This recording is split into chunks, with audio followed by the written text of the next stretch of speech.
Allez, chose promise, chose due, on se retrouve pour ce Quintet Plus du dimanche 3 décembre. Ce n'est ni plus ni moins que la finale du Grand National du Trot sur l'hippodrome de Paris-Vincennes. Après les 14 étapes réalisées en province qui nous ont tenu dans la laine tout au long de l'année, ils ont sillonné les routes de province. Et je vous avais promis de vous faire une vidéo spéciale entre guillemets style Prix d'Amérique, comme j'ai pu faire dans le Prix de Bretagne dernièrement, où je vais passer en revue les chances, les atouts et les entre guillemets les défauts, si on peut parler de défauts dans ce niveau de compétition là, de chaque concurrent au départ de ce prix de cette finale du GNT. Donc vous êtes bien sur la chaîne Nico Quintet Prono, installez-vous confortablement. Pour ceux qui veulent simplement un pronostic, passez votre chemin. Moi, je vous fais un papier. J'ai ce côté pédagogique un petit peu où je vous explique un petit peu les tenants et aboutissants d'une course, d'un cheval et ainsi de suite. On y va. Alors, déjà les fantômes, j'en élimine aucun. Hein. Je crois qu'il y a 10 émojis verts sur 13. Il n'y a aucun cheval qui mérite que de figurer dans cette catégorie-là. Même si tous ne peuvent pas gagner, mais dans l'absolu, tous peuvent finir dans les 5 premiers, on va dire. Qu'est-ce qu'on voit? Donc on voit 6 concurrents qui vont s'élancer en tête, avec 25 mètres d'avance, puisqu'il y a un recul de 25 mètres à 385 000. Il y avait même un recul éventuel de 50 mètres à 677 000, mais personne ne veut s'y frotter. Et on aura donc 7 chevaux qui vont rendre la distance. 25 mètres, il y a pas, entre guillemets, pour pouvoir participer à ces courses-là, il faut avoir figuré au moins une fois dans une étape du GNT. C'est un super lot, hein, franchement. Hein. On y trouve des chevaux qui sont limite Prix d'Amérique. Là, il y a Gannet de Banville, par exemple, lui, il vient de courir le Bretagne. Il y a des chevaux, Émeraude de Baie, elle va courir toutes les préparatoires au Prix d'Amérique maintenant. Hein. Donc ça sera sur les 2850 mètres grande piste.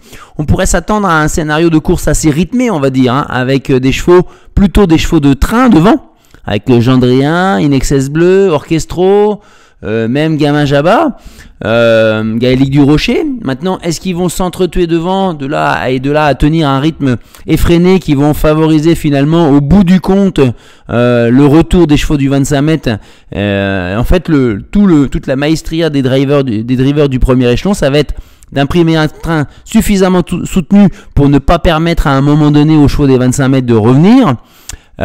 Tout en allant pas trop fort non plus, parce que sinon ils vont se brûler les ailes, comme dans une course de quintet lundi dernier, où sur un 2100 mètres, tous ceux qui étaient en tête à l'entrée de la ligne droite, ils ont fini derrière. Hein. Donc là, voilà mon avis, mon scénario, sur quoi je suis parti un petit peu. Hein. Alors, ça donne quoi? Le 1, Gaélique du Rocher. Alors, je vous parle pas des ferrures parce que ils sont quasiment tous déferrés des 4, mais tous ils sont en tout cas dans leur ferrure optimale. Hein. Donc, il y a juste Hidalgo Denoé qui est déféré des antérieurs uniquement et Happy Valley qui est déféré des postérieurs. Sinon, tous ils sont dans leur tenue de grand soir, on va dire. Gaélique du Rocher, on peut pas lui reprocher grand chose. Hein. C'est un cheval qui est hyper régulier, courageux, qui fait toutes ses courses. Il est même 3e, je crois, au classement général parce qu'il s'est placé à de nombreuses reprises, hein, de 3e à 5e, par contre, jamais mieux, je crois. Et il vient honorer cette place en participant à la finale. Hein, c'est un peu ce que dit Franck Leblanc. Maintenant, il peut pas avoir de grandes ambitions face à une opposition aussi dense. Le problème, c'est pas qu'il est légèrement en dessous les autres, ça, on est d'accord. C'est qu'ils sont tellement nombreux à être au-dessus de lui qu'il faudra vraiment un concours de circonstances très très favorable pour qu'il fasse l'arrivée. Par exemple, que les 6 de devant mènent un tambour battant et qu'ils ne puissent jamais revenir de derrière. Et sur les 6, il y en a 5 du premier poteau qui font l'arrivée. Bon, ça serait quand même extraordinaire. Ensuite, le numéro 2, Hidalgo Denoé, c'est Anthony Barrier qui va le monter cette fois-ci. Il est en mode course, même s'il est que déféré des antérieurs. Seule une course sélective, c'est exactement ce que je viens de vous expliquer, qui empêche les chevaux des 25 mètres de revenir, peut l'emmener dans les 5. Pour moi, c'est non. Hein. Il est mal engagé, il est tout au long de ses GNT, il était au 25 mètres et dernièrement il avait un bon engagement en tête et il est parti au galop. Il a vraiment zéro marge à ce niveau et il m'a déçu un peu cette année, on va dire. Hein. Je pense qu'il a trop couru à être dans des mauvais engagements. Ensuite, le 3 Orchestro, avec la drive du driver en pleine forme dans le sud-est, on va dire. Hein, c'est là sa capitale pour lui, c'est là-bas en bas. Hein, David Beckert. Hein, c'est un cheval qui est dur et tenace, hein, capable de prendre le train à son compte aussi. Il a été rarement décevant sur ces parcours-là de vitesse, de tenue de la grande piste. Hein. Il m'a un peu déçu par contre lors de sa dernière course, alors que je le pensais capable de lutter pour la victoire. Il devait certainement manquer de ça, ou a-t-il montré des limites? On en saura un peu plus là. Il n'a pas non plus de véritable changement de vitesse, mais une belle place reste envisageable hein, dans le scénario de course imaginé. Hein. Il peut, en étant assez prudent, derrière Inexcess Bleu, derrière Gendréen, en conserver un peu, comme on dit, pour une petite poire pour la soif, et garder les ressources pour la dernière ligne droite. Ensuite, on y va avec Inexcess Bleu. Bah, lui, c'est la famille Abrivard, hein, c'est Alex Abrivard, notre père d'As, hein, qui prend les rênes, hein, avec pour son père Laurent Claude, le fer de lance de l'écurie Abrivard pour ce meeting à l'attelé. Autant en montée, ils ont peut-être de meilleures chances encore. À l'attelé, c'est lui. Il a été réservé pour. Et après une petite contrariété quand même, juste après sa défaite face à Inato Piergi, où il a dû avoir un petit traitement. Il était tombé légèrement malade, mais rien de grave. Il a remis les pendules à l'heure lors de la course suivante face à des top chevaux. Hein. It's a Dollar Maker, oui, il l'a emmené comme dans un fauteuil. Joshua Tree, qui n'a pas fait exactement sa valeur, mais il fallait s'y attendre. Hein. Et c'est un cheval qui l'hiver dernier avait 4 victoires et une deuxième place en 5 courses. Sa deuxième place était derrière Inno du Lupin, qui est vraiment un crack de la famille Marmion, hein, de l'entraînement Marmion. Hein. Pour moi, il a des limites encore inconnues. Il est plus jeune, il allait bien avec les meilleurs de sa génération, sans pour autant encore s'illustrer. Il n'était pas prêt. C'est un cheval un petit peu tardif. Il a que 5 ans en plus. Hein. C'est quasiment le seul 5 ans au départ. Et il a les mêmes gains que les autres au premier échelon. Mais il part au premier échelon aussi, c'est parce que derrière, ils sont beaucoup plus argentés. Mais avec beaucoup plus d'années de course, on va dire. Hein. Attention à ne pas en faire trop et de faire le travail pour les autres et se faire toiser dans la ligne droite. Voilà. Je suis pas sûr finalement qu'ils prennent tête et corde dès le départ. Hein. Il est possible qu'il y ait une stratégie peut-être aussi d'écurie avec Mathieu Abrivard qui va driver Gendréen. On va voir comment ça se passe. Mais ils vont rouler en tout cas pour que ça ne revienne pas si facilement que ça et pas trop vite. Le 5, Gamin Jabba, le clan Bazir. Son aptitude au parcours ne faut aucun doute. Hein, lorsqu'il est déféré des 4, c'est 17 fois sur 20 dans les 5 premiers, trottant sous les 12,5. Il a déjà devancé Emeraude de B dans ces conditions, avec 25 mètres d'avance. Il battait Gaspard d'Angis à poteau égal, mais l'hiver dernier, depuis Gaspard d'Angis a quand même beaucoup progressé. Beaucoup plus que lui en tout cas, je pense. Hein. Il est devenu plus inconstant, désormais il est dans ses gains, dans sa catégorie. Hein. JMB doit bien cibler ses objectifs, il s'attaque à forte partie ici je trouve. C'est pas le plus véloce au départ, en plus qui reste un petit point sensible également. Et avec Nicolas Bazir, c'est une seule fois dans les 3 premiers avec lui. Hein.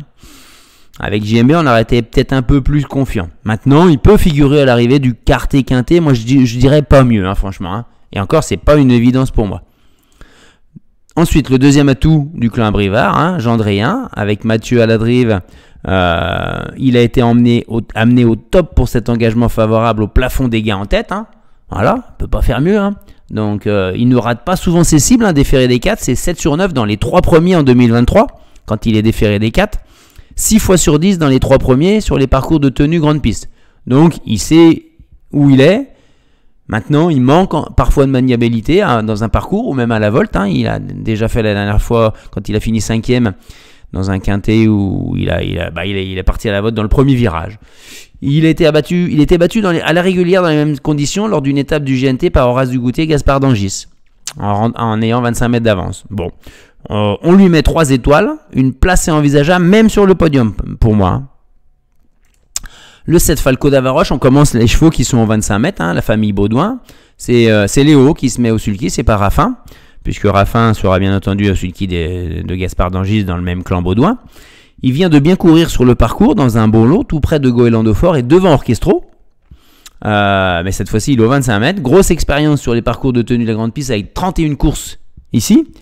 Et c'est un entourage qui ne rate pas ses cibles avec lui. Normalement, c'est 15 sur 17 dans les 5 premiers sur les parcours de tenue de la grande piste, hein, en étant déféré des 4, comme ça sera le cas demain. Donc vous voyez, 15 sur 17 dans les 5 premiers. Maintenant, il est mal engagé au 25 mètres.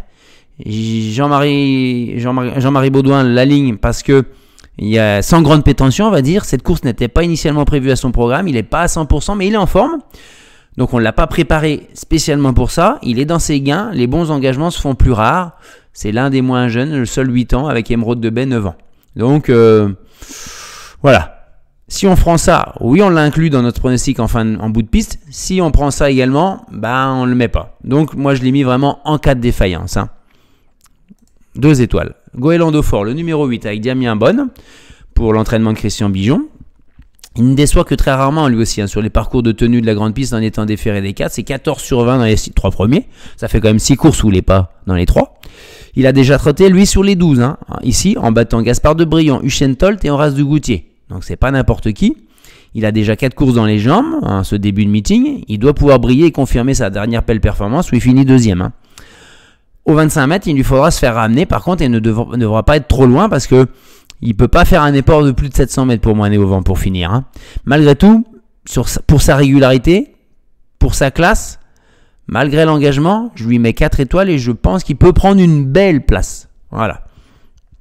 Mais bon, il y a du monde, il y a beaucoup de chevaux. Alors Horace du Goutier avec Hugues Montulé à la drive pour l'entraînement de Sébastien Garato. Et lui, il est capable d'un dernier kilomètre de toute beauté. C'est un rouleau compresseur dès qu'il enclenche à 1000, 1500. C'est difficile. Alors, le peloton maigrichon de 13 chevaux lui évitera peut-être de faire trop d'extérieur. C'est la première fois qu'il est D4 depuis février 2022. Mais ce jour-là, il était nettement battu par Goéland Fort ce jour-là. En négatif, il manque indéniablement de fraîcheur en cette fin d'année. Après de lourds combats dans les étapes du GNT, il a couru énormément face à Gaspard d'Angis, le suivant dans la liste. Ils ont trusté quasiment les 3/4 des victoires à eux deux. C'est l'un des moins expérimentés et confirmés à Vincennes, même si ça semble pas être un problème. Il a seulement 10 courses sur les 2700 mètres et plus pour 3 places dans les 3 premiers seulement malgré tout. Il n'y s'est présenté qu'une fois depuis février 2022. Il n'a pas de pointe de vitesse finale et il devra faire son effort assez tôt. Donc moi, je l'ai suivi tout au long des étapes du GNT. Je dis c'est un crack cheval. Mais là, la configuration de ces dernières courses me met beaucoup de doutes. Vous allez voir dans mon pronostic ce que j'en fais. Ensuite, on y va avec Gaspard d'Angis, la star. C'est lui le crack du GNT cette année, le numéro 1 de l'année dans le GNT en participant à 10 étapes. Pour 6 victoires, 2 fois deuxième, 1 fois troisième, et un distancement. Il est très véloce dans les élastiques, il va vite essayer de se placer derrière les chevaux de tête qui n'ont pas de rendement de distance. Ça devrait être celui qui devrait partir le plus vite pour se faire emmener le plus loin possible. Maintenant, en se consacrant exclusivement au GNT, il n'a pas couru du tout sur la piste de Vincennes depuis le meeting dernier. Au 25 mètres, j'aurais été un peu plus confiant sur une piste plate, parce que son chrono, on va le voir plus tard, il n'est pas phénoménal, mais comme il n'a pas couru de l'année, il n'a pas pu progresser sur son chrono. Il ne pourra pas se rapprocher comme il aime le faire en épaisseur sur un temps mort, je pense, car il y a la montée. Je vois pas Raffin tenter cela, quoi. Partir nez au vent en 3e épaisseur dans la montée. Il devra subir et attendre que cela s'ouvre devant lui. Par contre, là, attention à lui.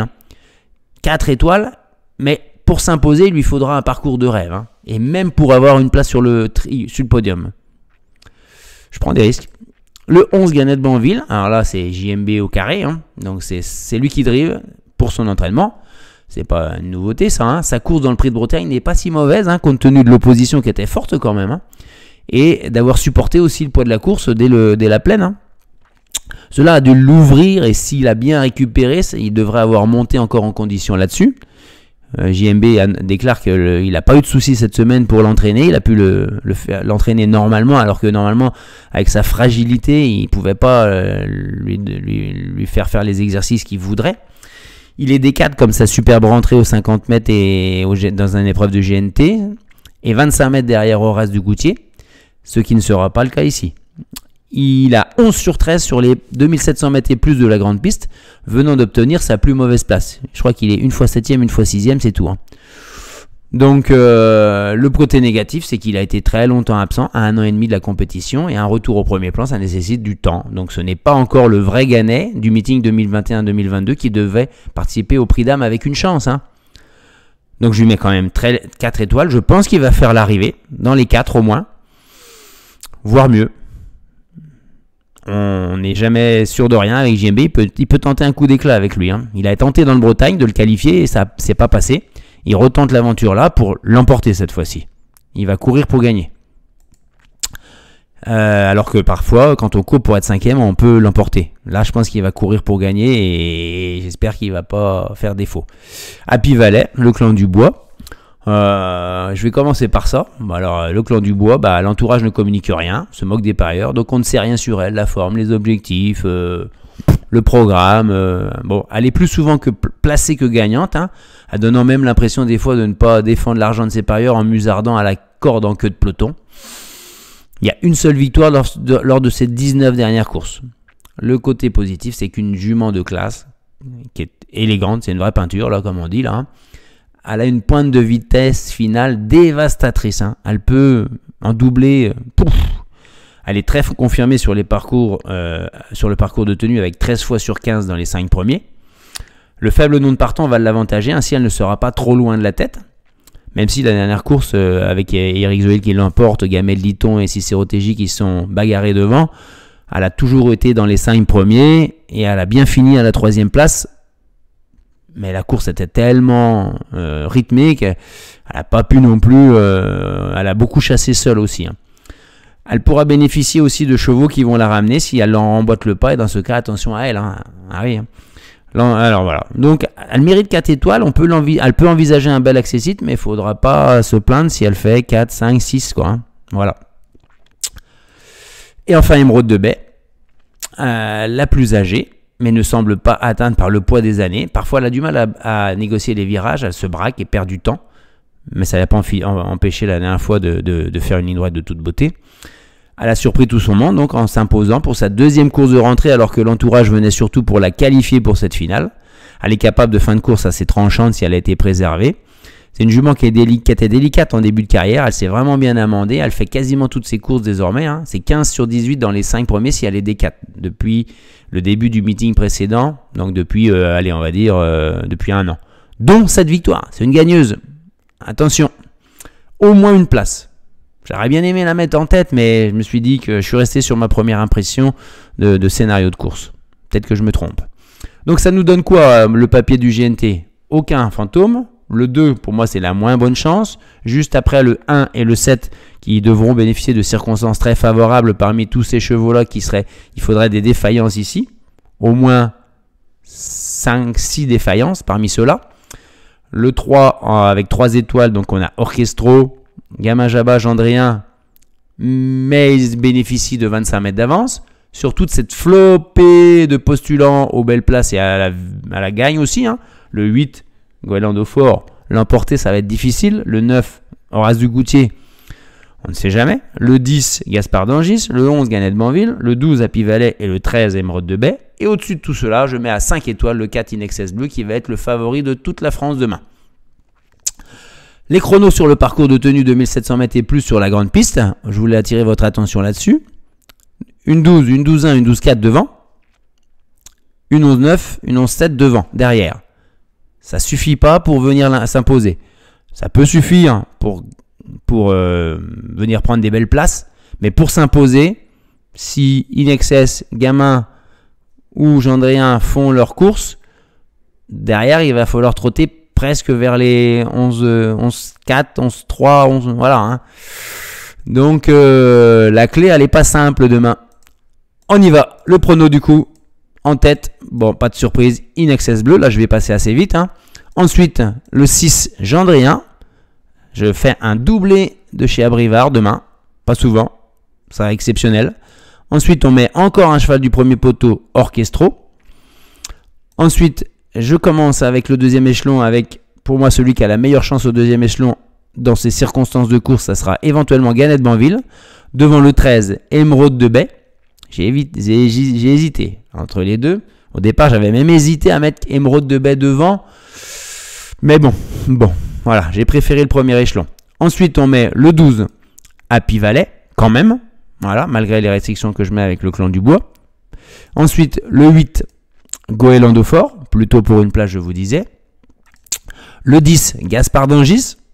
Voilà, je sais pas, parce que Gaspard d'Angis, hein, là on n'a pas vu sur avant Gaspard d'Angis, voilà, son meilleur chrono 1:13:1. Hein. Donc voilà, ça me paraît un peu dur, quoi. Hein. Il faudra qu'il explose de son chrono pour l'emporter, mais comme il n'a pas couru là depuis longtemps, peut-être que je me trompe. Et ça se trouve, il faut le mettre là-haut. Si vous le voyez plus haut, mettez-le plus haut. Hein. Et en regret, c'est Gamin Jabba parce qu'il part en tête. Mais c'est le moins fiable devant, pour moi. Malgré que le fait que JMB dit qu'il l'a préparé, qu'il l'a fait travailler dur pour ça. Et puis, j'ai eu la folie de ne pas mettre Horace Dugoutier. Voilà. Parce que je trouve qu'il est complètement défraîchi. Face à ce lot-là et à cette densité de chevaux. La dernière fois, il a su préserver la 3e place. À 150 mètres, 100 mètres du poteau, il était encore en tête. Mais là, ça va être encore une autre paire de manches, je trouve. Mais j'ai fait une folie, comme on dit. Hein. Bon, tant pis, on verra bien. Et ensuite, le béton pour finir dans les 3, bah, ça sera une excess. Le copain, Gendréen, je reste sur mon scénario. Le coquin à Bellecote, Goélando Fort, à mon avis, il sortira pas. Il va être à 20-30 contre 1 au moins. Hein. Le Turf l'annonce même à 40 contre 1. La déception, dans ces cas-là, ça sera Hidalgo des Noé. Voilà, les amis.